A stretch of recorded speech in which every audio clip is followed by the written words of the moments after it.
Oi, gente! Sejam muito bem-vindas e muito bem-vindos a mais uma Crônica da Moda. No vídeo de hoje eu vou te contar a história de 4 estilistas mulheres incríveis que tiveram trabalhos memoráveis, mas que infelizmente não têm o devido reconhecimento e foram esquecidas pela história da moda. A verdade, gente, é que a máxima ver e ser visto também se aplica ao mundo da moda. Na verdade, se aplica especialmente ao mundo da moda. Se a gente for reparar, os grandes estilistas de quem a gente tanto fala, né, os mais falados, Coco Chanel, Yves Saint Laurent, Elsa Schiaparelli, para além de terem sido super revolucionários, gênios da moda, terem feito coisas incríveis, eles também tinham uma vida social muito ativa, né? Eles estavam ali se relacionando com outros grandes ícones da sua época, circulando pelas altas rodas sociais do momento. Elsa Schiaparelli, por exemplo, era a melhor amiga de Salvador Dalí. Yves Saint Laurent era unha e cutícula com Catherine Deneuve, ainda tinha lá uma rixa com Karl Lagerfeld.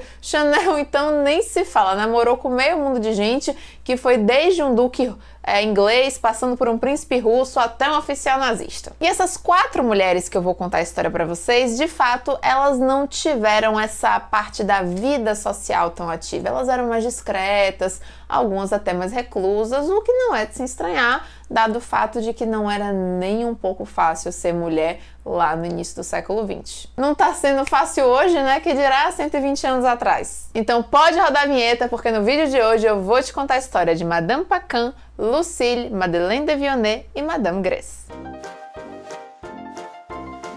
Mas antes, eu tenho um recadinho para você que quer aprofundar os seus conhecimentos em moda.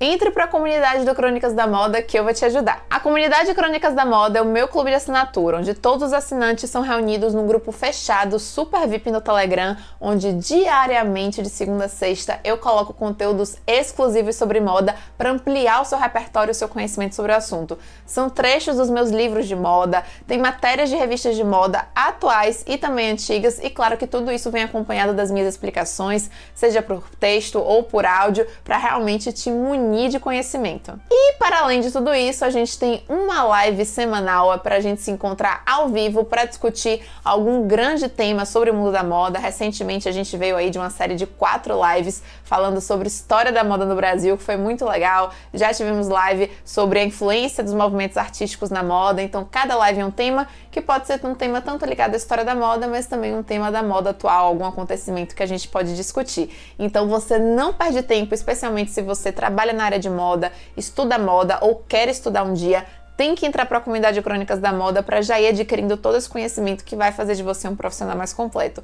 Eu vou deixar o link para você se inscrever aqui na descrição do vídeo, tá? E já vai deixando o seu like aqui embaixo, porque isso é super importante para eu continuar aqui no YouTube contando as Crônicas da Moda para você. E se você ainda não é inscrito no canal, é só clicar nessa bolinha aqui embaixo e se inscreve, é super rapidinho. E também vale seguir o Crônicas da Moda nas redes sociais, no Instagram e no TikTok, que tem muito conteúdo bacana pra você lá. Bom, a primeira estilista que a gente vai relembrar aqui é Madame Paquin. Seu nome de batismo era Jeanne-Marie Charlotte Bocuse. Ela nasceu na França em 1867 e desde muito pequena já foi treinada ali pro ofício da costura, né? Como inclusive muitas mulheres da época faziam. Ela trabalhou em diversos ateliês de costura até 1890, quando se casou com um cara chamado René Jacob Paquin, cuja família era dona de uma loja de roupas masculinas. E foi com a ajuda deles, que já tinham know-how nessa área, que a Jeanne Paquin conseguiu abrir a sua Maison em 1895, curiosamente um ano que a gente tem como marco do início da Belle Époque. O final do século XIX trouxe uma grande expansão para a indústria da moda e, consequentemente, uma expansão para o consumo de produtos de moda, especialmente com a abertura de grandes magazines, de grandes lojas de departamento por lá, como foi o caso da Samaritaine, inaugurada em 1870, a Samaritaine que foi reinaugurada em 2021 com o apoio do LVMH, e é um prédio belíssimo, com arquitetura maravilhosa, além das lojas, né, que são lindas, vale super a pena conhecer quem estiver em Paris.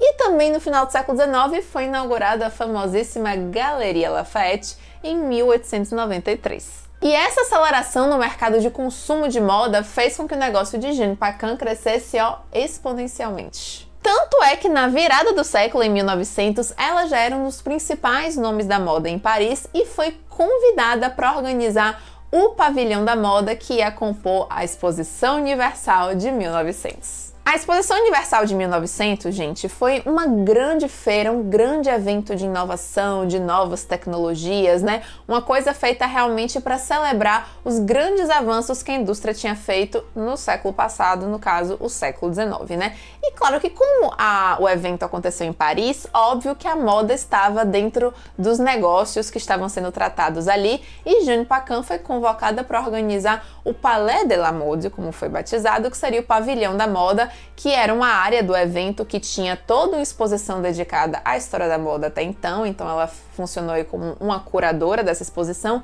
e também aconteciam desfiles das principais marcas daquela época, incluindo a Maison Paquin, mas também tinha a Maison Worth, tinha a Maison Dussault. Só que mais do que isso, Madame Paquin também foi convidada para vestir a estátua La Parisienne, que estava lá no topo do portão de entrada do evento, né? Foi projetado um portão super bonito por um arquiteto bem famoso daquela época, e no topo do portão tinha a estátua dessa figura feminina que representava a parisiense, e aí Jeanne Paquin foi lá e criou a roupa que vestiu a estátua. E vale lembrar que Jeanne Paquin era um estilista da Belle Époque, ou seja, uma época que a moda era super rebuscada, tinha uma vibe meio nostálgica, muito romântica, bucólica, com muita renda, com muito bordado, com muita florzinha, com muito passarinho, vários acessos. E o mais legal é que ela buscava muitas referências na história da moda para fazer suas criações, especialmente naquele período pós-Revolução Francesa, ali de 1800, iniciozinho do século XIX,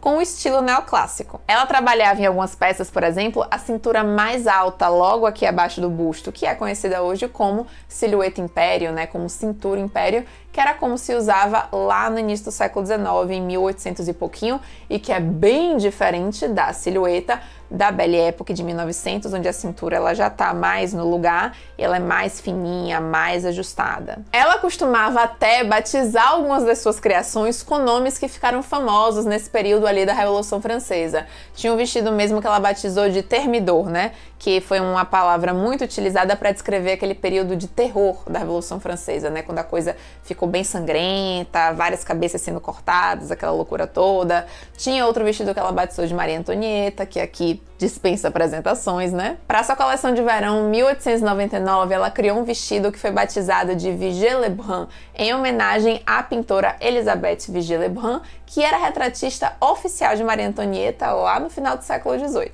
E uma coisa interessante é que Madame Paquin criou vários vestidos em homenagem a Vigée-Lebrun, não foi só esse, foram vários outros, porque inclusive ela admirava muito a carreira de Vigée-Lebrun e havia uma certa similaridade entre as duas, né?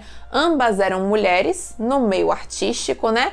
E ainda assim, mesmo com todos os preconceitos e todo o machismo da época, elas conseguiram se sobressair nas suas áreas, conseguiram ser reconhecidas, conseguiram ter trabalhos grandes, né? Como foi o caso da Vigée-Lebrun, que foi a retratista oficial de Maria Antonieta. Então, acho que rolava um pouco de identificação ali da Madame Paquin com a Vigée-Lebrun, até porque existia um fator nas duas que talvez facilitasse esse processo de aceitação, né? Mesmo elas sendo duas mulheres que trabalhavam numa época que mulher não fazia isso, que era o fato de que ambas também eram muito femininas, né? No sentido, inclusive, de que tinham família, eram mães, eram esposas, né? Então, havia tudo isso que também corroborava para essa aceitação, mas ainda assim não tira nem um pouco o mérito de que ambas foram mulheres no meio artístico que conseguiram ter muito sucesso numa época que isso era praticamente impossível para uma mulher. Nas primeiras décadas do século XX, a Maison Paquin expandiu muito, abriu lojas em Londres, em Nova York, em Buenos Aires, em Madrid. Só para vocês terem ideia, eles chegaram a empregar mais de 2.000 pessoas ao redor do mundo. E isso para aquela época era muito. A importância de Madame Paquin para a moda foi tão grande que em 1917 ela ocupou o posto de presidente da Câmara Sindical da Alta Costura de Paris, o maior órgão que regulamenta a moda provavelmente no mundo. Ela se aposentou em 1920, deixando os negócios a cargo do seu irmão, e faleceu aos 67 anos em 1936. Outro grande nome da moda do início do século XX foi Lucille. E olha, vocês vão se surpreender com a história dela. Lucille era inglesa e começou a carreira de estilista em Londres ainda na década de 1880. E seu grande diferencial era um faro inconfundível para os negócios. Ela era uma verdadeira businesswoman qualidade que, convenhamos, faltava a muitos dos seus pares. Muitos estilistas famosos não tinham essa capacidade, essa sagacidade nos negócios que ela tinha, né? Eles eram ótimos estilistas e péssimos administradores, e Lucille conseguia muito bem equilibrar as duas funções. Ela logo entendeu a importância do mercado americano para os seus negócios. No final do século XIX, os Estados Unidos era um país em plena ascensão econômica, decolando. As famílias novas ricas americanas estavam botando rios de dinheiro em compras na Europa, em viagens para a Europa, e principalmente muitas estavam indo passar longas temporadas na Inglaterra na esperança de que uma das suas filhas riquíssimas fisgasse o coração de um nobre inglês e assim ela se tornasse uma condessa, uma duquesa, quem sabe até uma princesa. E Lucille surfou nessa onda, tanto é que em 1990 ela abriu a Maison Lucille, propriamente dita, né, que expandiu para vários lugares, incluindo unidades em Nova York e em Chicago. E a moda que ela fazia era bem leve, seus vestidos contavam com tecidos bem finos, transparentes, como organza,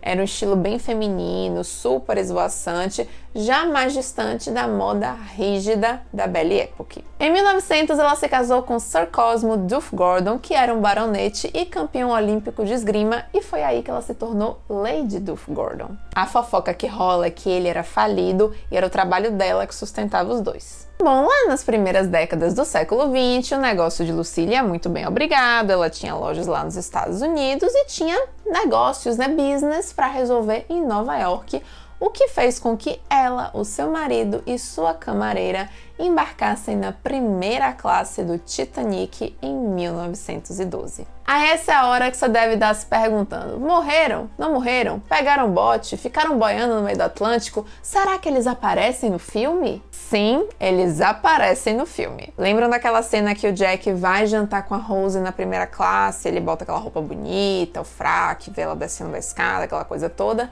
Pois bem, Rose começa a passear com ele pelo salão, apresentando as pessoas, né? A maioria daquelas pessoas ali que ela fala, inclusive, são pessoas reais que realmente estavam no Titanic.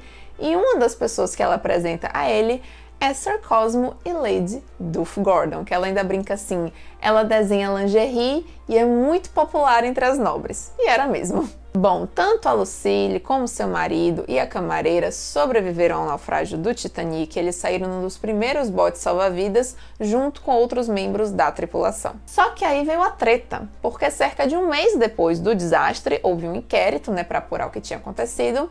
E o marido de Lucille, o Sir Cosmo, foi acusado de ter subornado a tripulação que estava com eles no bote para que eles não voltassem para resgatar mais pessoas. Porque, detalhe, o bote que eles estavam tinha capacidade para 40 pessoas e só haviam 12 pessoas a bordo. Então, vocês imaginam que isso pegou bem mal. Aí tem uma outra versão dos fatos, né, que foi relatos da imprensa da época, mas não verificados, portanto não é a história oficial, digamos assim, que na verdade, enquanto eles estavam no bote e viam, né, o navio naufragar, a Lucille fez algum comentário bem ruim no sentido de que, ai, lá se vai a minha camisola, lá se vai os meus vestidos caros, algo do tipo assim. E aí os membros da tripulação que estavam com eles reclamaram, tipo assim, minha senhora, que coisa sem noção, a gente perdeu tudo, né? Eram marinheiros, enfim, trabalhadores, a gente perdeu tudo e tal, e você tá aí reclamando dos seus vestidos. E aí, para amenizar a situação, o marido dela teria dado 5 libras para cada membro da tripulação como uma forma de ajudá-los e tal. Não se sabe. O fato é que a reputação do casal ficou arruinada depois disso e os negócios de Lucille conseguiram se manter, mas não por muito tempo e nem da mesma forma que antes, né? Acaba ali que nos anos 20 as suas lojas vão fechando e ela vai à falência. Outra estilista que precisa ser lembrada aqui e merecia muito mais reconhecimento é a Madeleine de Vionnet, que eu particularmente sou muito fã do trabalho. Ela nasceu em 1876 na França, numa família super humilde, só que ela sempre foi muito determinada e, acima de tudo, muito independente. Tanto é que com 19 anos ela largou o marido e o filho bebê para se mudar para Londres, onde ela começou a aprender sobre costura. Lá ela trabalhou com Kate Rayleigh, que era uma estilista super famosa de lá e que vestia a família real britânica. Em 1901 ela volta à França, mas agora já se estabelece em Paris e começa a trabalhar por vários ateliês e maisons de lá, inclusive trabalhou por muito tempo na Maison de Jacques Dussault, que era um grande estilista ali do início do século. Madeleine de Vionnet tinha um espírito livre, assim, que era nitidamente visto no seu trabalho, né? Só pra vocês terem ideia, em 1907, ela fez um desfile para a Maison de Jacques Dussault, em que as modelos entraram descalças, sem espartilho e sem forró. Forró era tipo uma segunda pele, tipo uma camisolinha preta que as mulheres costumavam usar por debaixo das roupas, e aquilo foi altamente chocante. Bom, Vionnet abriu seu próprio ateliê em Paris em 1912, mas acabou fechando 2 anos depois por conta do início da Primeira Guerra Mundial. Com o fim da guerra, nos anos 20, ela volta a abrir o seu ateliê e aí sim que as coisas vão deslanchar. Ela viveu o auge da sua carreira ali na década de 1930, quando foi pioneira a usar o corte em viés nos vestidos femininos. Esse tipo de corte é o ideal para garantir o caimento perfeito da peça. Você olha quando o vestido cai no corpo, marcando as linhas, as curvas, mas sem atochar demais. Eu tenho um vestido assim e eu amo essa técnica do corte em viés. Só que ela também é muito difícil de se fazer, porque basicamente você precisa esticar o tecido e cortar ele a 45 graus da linha da trama para você ter esse caimento. E se você cortar errado, já foi, perdeu o tecido todo. E também é uma técnica que você precisa de muito tecido para fazer, né? Já que é praticamente um corte só, né? Então Vionnet usava um esquema muito legal que ela criava as roupas usando uma boneca de madeira, uma boneca que tinha assim cerca de 80 centímetros. Ela criava as roupas lá, porque caso não desse certo, pelo menos ela não perdia tanto tecido, né? E se desse certo, depois ela fazia na versão em tamanho real. E eu falei que ela inovou, ela foi a pioneira a utilizar o corte em viés nas roupas femininas, porque até então esse corte ficava restrito basicamente a gravatas e as roupas de baixo, né? Tipo as camisolas, as chemises, né? O forró, que precisava, era normalmente feito de um tecido mais fino, precisava ter esse caimento bem delineado no corpo, então se usava a técnica do corte enviesado, mas ela não era muito comum nos vestidos assim para você usar na vida. Tanto é que a sua excelência no corte enviesado rendeu a Madeleine Vionnet o apelido de arquiteta da moda, por ela saber assim fazer esse corte perfeito e dar essa forma ao tecido como ninguém. Inclusive, esse gosto pelo corte enviesado e por esse estilo assim mais lânguido, mais longilíneo, vem muito de uma das suas principais inspirações, que era a arte grega, a mitologia greco-romana, né?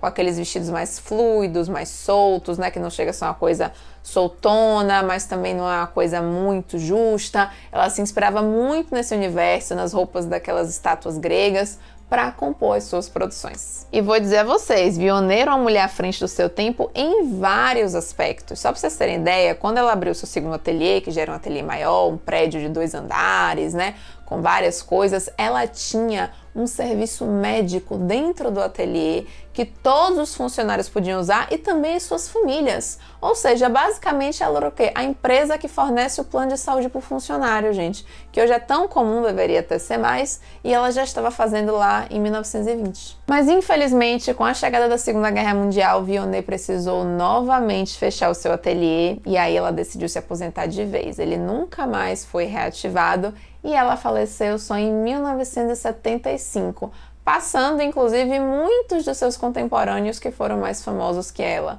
como Coco Chanel, Balenciaga, Dior. E por último, mas nem de longe menos importante, temos ela, que influenciou vários grandes gênios do mundo da moda, Madame Grace. Seu nome de nascença, na verdade, era Germaine, e ela, ao contrário das outras que eu falei aqui, nasceu numa família da alta burguesia francesa, ou seja, ela era a riquinha. Nasceu em 1903 e era a parisiense nata, nascida e criada na Cidade de Luz. Só que aquela coisa, ela sempre foi a rebelde, né? Uma hora ela disse para os pais que ela queria ser bailarina, o que deixou eles de cabelo em pé. Aí depois ela disse que tinha mudado de ideia e aí eles começaram a se aliviar, até ela dizer que agora ela queria ser escultora. O que acabou se provando muito verdade e vocês vão ver o porquê. Ela começou a carreira no mundo da moda nos anos 30, uma época inclusive que a moda era dominada por mulheres, como a própria Madeleine Vionnet, que a gente acabou de falar, Coco Chanel, Elsa Schiaparelli, Jane Lanvin, tava todo mundo no mercado na mesma época, então assim, era um terreno super fértil para uma mulher começar a aprender sobre moda. Só que a nossa Madame Grace, que ainda não tinha esse nome, foi trabalhar com uma estilista pouco conhecida, a Julie Barton. Só que lá ela conseguiu emplacar grandes sucessos com seus vestidos cheios de movimento, com muito drapeado, né, uma coisa assim quase escultural no tecido, todos em branco mármore, o que fazia lembrar ainda mais aquelas esculturas clássicas greco-romanas. E aí foi nessa época que ela decidiu mudar de nome, né, para não, digamos assim, manchar o bom nome da sua poderosa família, né, com o que ela estava fazendo agora, que se chamava Trabalho. Ela abandonou o seu nome de nascença, Germaine, e passou a se chamar Alix Grace. Alguns anos depois, ela se casou com um pintor russo e eles foram viver no Tahiti, que é uma ilha da Polinésia Francesa, e ela só voltou a Paris em 1941, em plena Segunda Guerra Mundial e em plena ocupação nazista na cidade, mas nem isso a impediu, e ela foi lá, abriu seu ateliê e disse: não, vou abrir meu negócio, vou começar a costurar, e esse povo que se exploda. Só que aí ela se recusou a revelar suas técnicas de trabalho para os nazistas. Ela também não obedeceu o racionamento que ditava o quanto de tecido você poderia usar numa peça, quanto você poderia comprar de matéria-prima e tal. E aí o resultado foi que o seu ateliê acabou sendo fechado pelo governo nazista que estava em Paris. Ah, e uma coisa importante de dizer, nessa época ela já estava usando o seu tão característico turbante, que se tornou uma marca, assim, da sua personalidade, né? E na época ela lançou moda em Paris com o seu turbante, né? Já que também era uma coisa que não estava no racionamento, né, os adereços de cabeça, os chapéus, então rapidinho o turbante foi super bem-vindo, mas ela dizia que usava o turbante simplesmente porque ela não tinha tempo de cuidar do cabelo, ela era muito ocupada, cuidar do cabelo dava muito trabalho, então para ela era mais fácil colocar no turbante. Quando Paris foi libertada, em 1944, aí ela rapidinho retomou o controle da sua maison, reabriu o negócio e fazendo uma primeira coleção super patriótica, colocando inclusive na vitrine tudo nas cores da França, em azul, vermelho e branco. E ao longo da sua carreira, seus vestidos esculturais, seus drapeados, né, que também são a maior marca registrada do seu trabalho, fizeram muito sucesso com grandes ícones de elegância. Wallis Simpson, Jacqueline Kennedy, Marlene Dietrich. Ela de fato se tornou uma escultora, como ela disse para os pais, né? Porque ela conseguia não só dar forma, mas também criar texturas e criar desenhos no tecido apenas usando o tecido e a costura, sem acrescentar nenhum tipo de bordado, sem acrescentar estampas ou nada disso, era só ali na técnica do drapeado, e por isso que faz o seu trabalho não só esteticamente falando, mas tecnicamente falando, ser muito primoroso. Em 1972, Madame Grace se tornou presidente da Câmara Sindical da Alta Costura de Paris, igual o Jeanne Paquin tinha sido lá em 1917, que a gente falou no início do vídeo, e ela continuou não só produzindo, mas principalmente influenciando aquela nova geração de estilistas. Yves Saint Laurent era super fã dela, inclusive ele pirava nos turbantes de Madame Grace. Ele fez várias coleções usando turbantes que eram inspirados nos turbantes dela. A Zedine Nalaya era super fã do seu trabalho, esse era fã de carteirinha, tanto é que ele se tornou o maior colecionador de peças de Madame Grace, porque ele só ia correndo tudo que era leilão e comprando. Inclusive, teve esse ano em Paris, eu acho que já acabou, tá perto de acabar, uma exposição fantástica sobre o trabalho de Zedine Nalaya com as influências de Madame Grace, né? E eles colocaram peças de Alaya junto com as peças de Madame Grace, e a gente via muito bem essas referências dos drapeados, da coisa mais escultural. Com certeza foi uma exposição assim fantástica de se ver. Bom, mas é aquela coisa, toda história tem um fim, né? Problemas financeiros, somados já à idade avançada, fizeram com que Madame Grace se aposentasse e vendesse a sua marca para um grupo suíço que não soube gerir bem, e a marca acabou fechando nos anos 80. Madame Grace aposentou as tesouras, as linhas, as agulhas, mas continuou com o turbante até o último dia da sua vida, e ela faleceu em 1993 no sul da França, e já completamente esquecida. E é isso, gente. Eu espero que vocês tenham gostado de conhecer a história fabulosa dessas 4 mulheres. A gente já tinha falado de Madame Grace e de Madeleine Vionnet em outros vídeos aqui no canal sobre ícones de estilo, mas eu sei que a Lucille, a Madame Paquin foram novidade. Eu espero que vocês tenham gostado, espero que espalhem a história delas aí pra vocês, para que elas realmente mereçam reconhecimento pelo belíssimo trabalho que fizeram pra moda. E já comenta aqui embaixo qual dessas histórias ou qual dessas estilistas você mais gostou de conhecer, que eu quero saber, tá bom? Um beijo!